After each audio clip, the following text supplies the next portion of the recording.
This is day 10 of our daily mains answer writing series. पिछले 2-3 दिनों से polity के we are discussing the questions which has been asked in UPSC from the polity background. So this is the question which has been asked in UPSC in 2023 और 15 markers, मतलब इसे 3 pages में लिखना होगा। तो सबसे पहले क्वेश्चन पढ़ते हैं। सो let's begin. Explain the constitutional perspective of gender justice.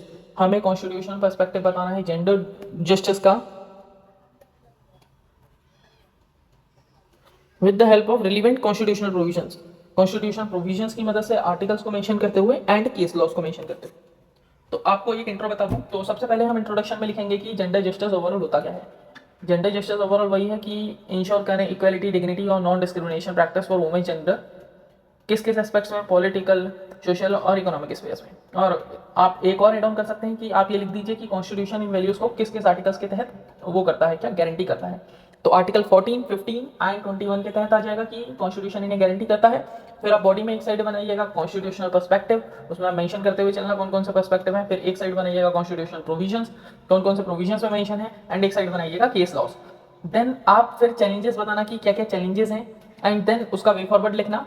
And then last में अगर आपको कोई कोड पता है किसी ने कहा है तो वो लिखना, वरना वे फॉरवर्ड के बाद कोई जरूरत नहीं होती लिखने की। So let's begin our answer. तो मैं लिखना चालू करता हूँ। Gender justice, overall gender justice है क्या? Gender justice is the constitutional commitment, ये पूरा लिखना आप, कमिटमेंट टू इंश्योर, क्या इंश्योर करता है ये? Ensure equality, dignity and discrimination and non discrimination, ठीक है, and non discrimination for women genders, for women genders, ठीक है, समझ गए। एंड अब इसको आप लिंक करिए कॉन्स्टिट्यूशन से। The constitution guarantee, constitution guarantee करता है इन वैल्यूज को, these values through article 14, 15 and 21 of the Indian constitution. तो आपका ये इंट्रो तैयार हो गया।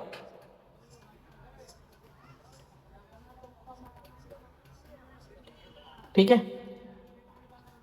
अब आपको लिखना है, अब आपको क्या लिखना है, आप अब इसकी बॉडी बनाइए कि कॉन्स्टिट्यूशन प्रोविजंस में कौन कौन सा कहाँ पे लिखा हुआ है, एंड केस लॉस क्या क्या है, एंड उसके जेंडर जस्टिस का कॉन्स्टिट्यूशनल पर्सपेक्टिव लिखिए। तो I am making these in the table of form. आपने प्रीवियस आंसर्स भी चेक करे होंगे, मैं मोस्टली पॉलिटी के आंसर्स टेबल ऑफ फॉर्म में ही लिखता हूँ। अब आप बताइए इसका कॉन्स्टिट्यूशनल पर्सपेक्टिव, एंड देन आप मेंशन करना constitutional provision. Here we will mention the articles. Article direct लिखना अच्छा नहीं लिख रहा है क्योंकि क्वेश्चन में पूछा गया है constitutional provisions, and then we will mention here case laws. Same to same question की भाषा लिख दी। So let's begin. पहला पर्सपेक्टिव क्या हो जाएगा इसका? आप पहला लिख दीजिए कि इक्वलिटी बिफोर लॉ।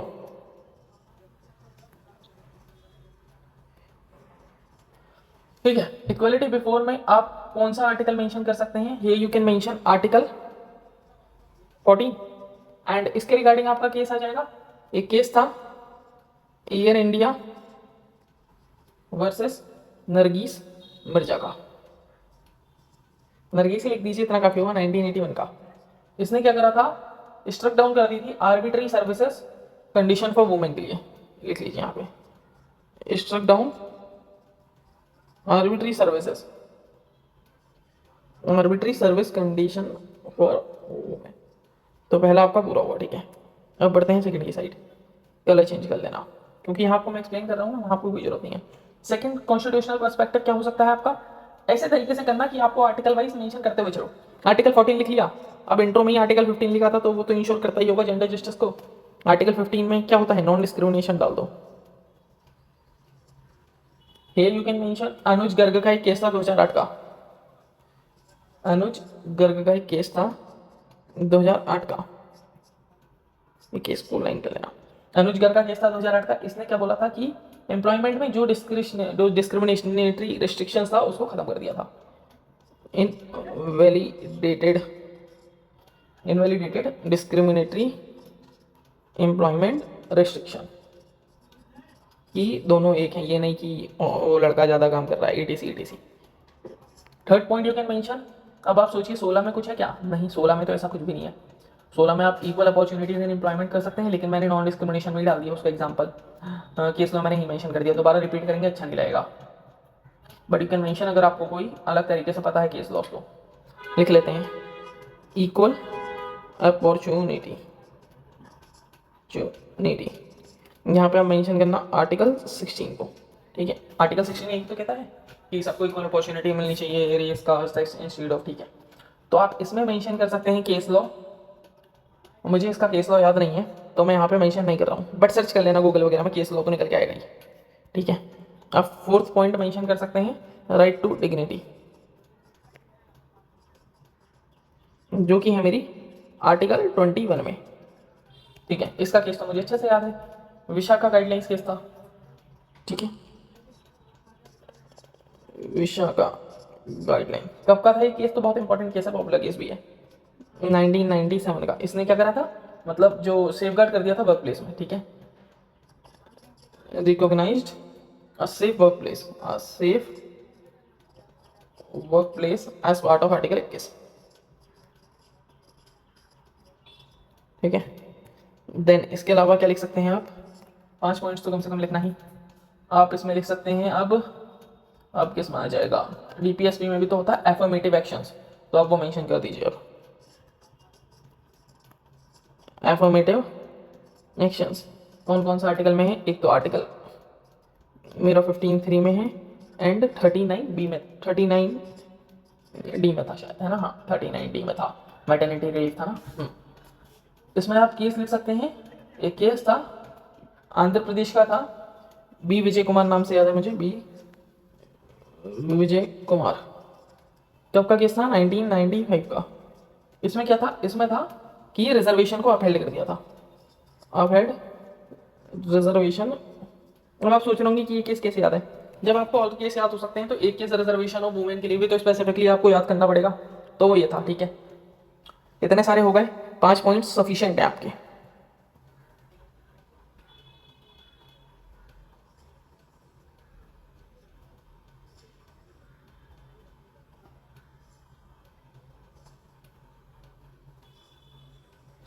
ओके। आप अगर केस लॉस अलग से लिखें तो और भी केस आ सकते हैं, जैसे आप डाल सकते हैं जोसेफ सेने का केस, मैंने आपको पहले बताया था कि, और आप डाल सकते हैं शाह बानो केस डाल सकते हैं आप, मेंटेनेंस के रिगार्डिंग था, ठीक है। आप इसमें एक और चीज़ मेंशन कर सकते हैं 74th अमेंडमेंट एक्ट, जिसने 33% रिजर्वेशन रखा वुमेन्स के लिए, ठीक है। और आप इसमें सबरीमाला जजमेंट को रख सकते हैं, और आप इसमें फंडामेंटल ड्यूटी को भी रख सकते हैं 51AE को, जो डेरोगेटरी वुमेन डिग्निटी के रिगार्डिंग है, ठीक है। तो इस तरीके से आप मेंशन कर सकते हैं। Now we will mention what are the challenges, ठीक है।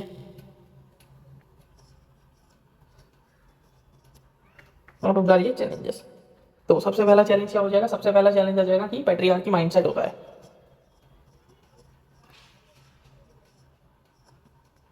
इसमें आप सीधे सीधे लिख देना खाप panchayat.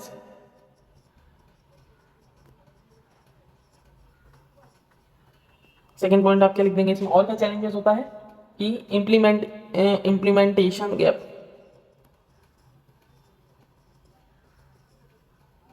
schemes only on paper, not on real ground। Example डाल दो, बेटी बचाओ बेटी पढ़ाओ, बेटी बचाओ बेटी।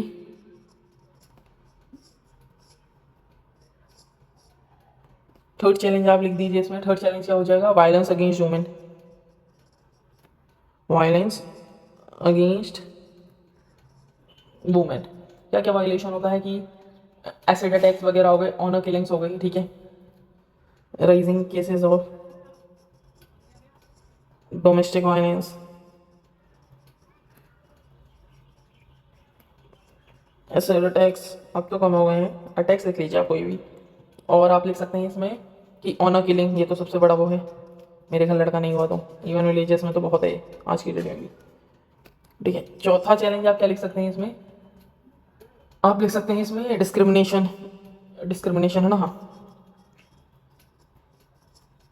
डिस्क्रिमिनेशन जैसे कि हो गया मेजोरिटी में कौन डिस्क्रिमिनेशन फेस कर रहा है ज़्यादातर आज की डेट में जैसे दलित वुमेन्स हो गई, हमारी ट्राइबल वुमेन्स हो गई, और माइनॉरिटी वुमेन्स हो गई, ठीक है। इन फेसेस कंपाउंडेड मार्जिनलाइजेशन, तो हो गया आपका ये, ठीक है। और फिर आप इसमें एक चैलेंज में और डाल सकते हैं कि as per world economic forum, ठीक है, ग्लोबल जेंडर रिपोर्ट, इसकी ग्लोबल जेंडर रिपोर्ट के मुताबिक 2025 का डेटा याद है मुझे, जो इंडिया है, रैंक क्या थी इसकी, इंडिया रैंक्स 131 आउट ऑफ 148 की थी शायद, है ना, हाँ, ठीक है। अब आप इसमें लिखना क्या, वे फॉरवर्ड, ठीक है। वे फॉरवर्ड में आप क्या क्या लिख सकते हैं, पहला आपने जो लिखा था कि स्कीम्स का डिले हो रहा है, तो आप लिख सकते हैं इसमें इफेक्टिव इम्प्लीमेंटेशन,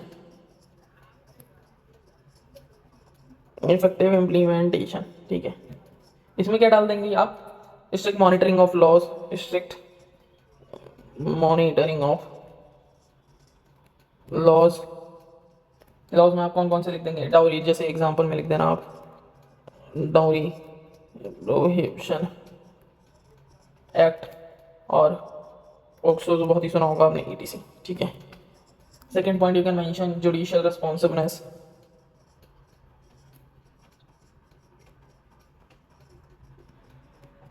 आप यहाँ पे मैं लिख सकते हैं fast track courts,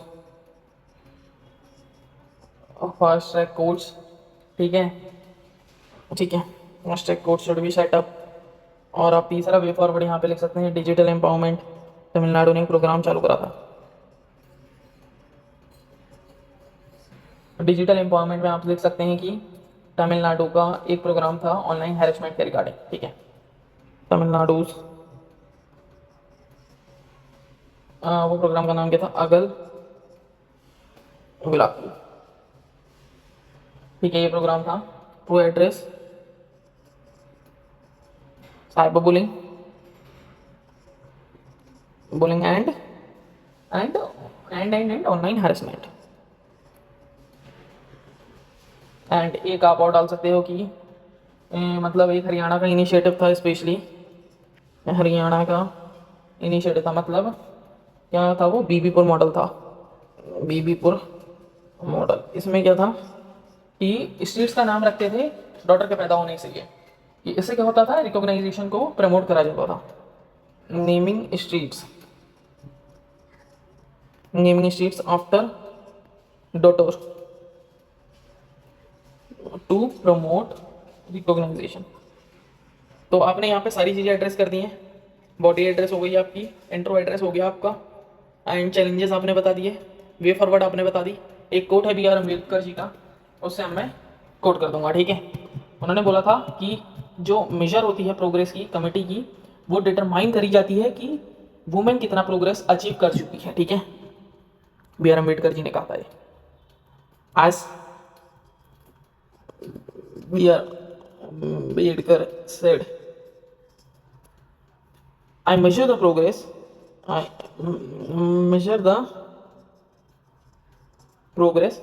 of a country by the degree of progress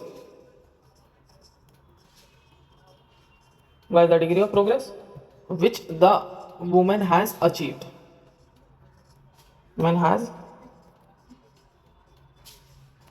ठीक है। तो ऐसे कंक्लूजन आपको याद होने चाहिए, पॉलिटिकल लक्ष्मीकांत की बुक में सारी चीजें मिल जाती हैं, ठीक है। तो ये रहा आपका 15 मार्क का क्वेश्चन, एंड देखिए पूरी 3 पेजेस आपके पूरे फिल हो गए अच्छे से एकदम, ठीक है। आप इसको अगर अलग अलग करके लिखना चाहते थे ना, जैसे आप अलग कॉन्स्टिट्यूशनल प्रोविजन, तो उसमें आप पॉइंट 1 डालते, आर्टिकल 14, 15, 16 को मेंशन करते, फिर आर्टिकल 21 को मेंशन करते, फिर आर्टिकल 23 एंड 24 को मेंशन करते, जो कि प्रोविजन था trafficking of women and labour, ठीक है, मैंने मेंशन नहीं करा शायद इसमें, हाँ, तो you can mention that also. And फिर आप इसमें लिख सकते थे कि केसेस लिख सकते थे अलग अलग, जैसे एयर इंडिया मैंने लिखा, अनुज गर्ग का मैंने लिखा, विशाखा गाइडलाइंस लिख सकते थे, शबरीमाला केस लिख सकते थे, शाह बानो केस लिख सकते थे, ठीक है। तो इस सब केसेस को आप लिख सकते थे। फिर challenges and way forward I have already mention in the question in the answer, and B.R. Ambedkar ji ने बहुत अच्छी बात कही थी, इससे आपने लास्ट में एंड कर दिया। अगर आपको ये नहीं पता, आप नॉर्मल कंक्लूजन मत लिखना लास्ट में। अगर वे फॉरवर्ड लिख लिया तो उसके बाद नॉर्मल कंक्लूजन मत लिखना। अगर कोट वगैरह पता है तो वो मेंशन कर देना, ठीक है। मुझे कोट पता था। सो मिलते हैं। आज फाइनली हमें 10 दिन पूरे हो गए हैं एंड बढ़िया चल रहा है हमारा आंसर राइटिंग का प्रोग्राम। तो मिलते हैं अगली वीडियो में, ठीक है। Bye bye, have a nice day.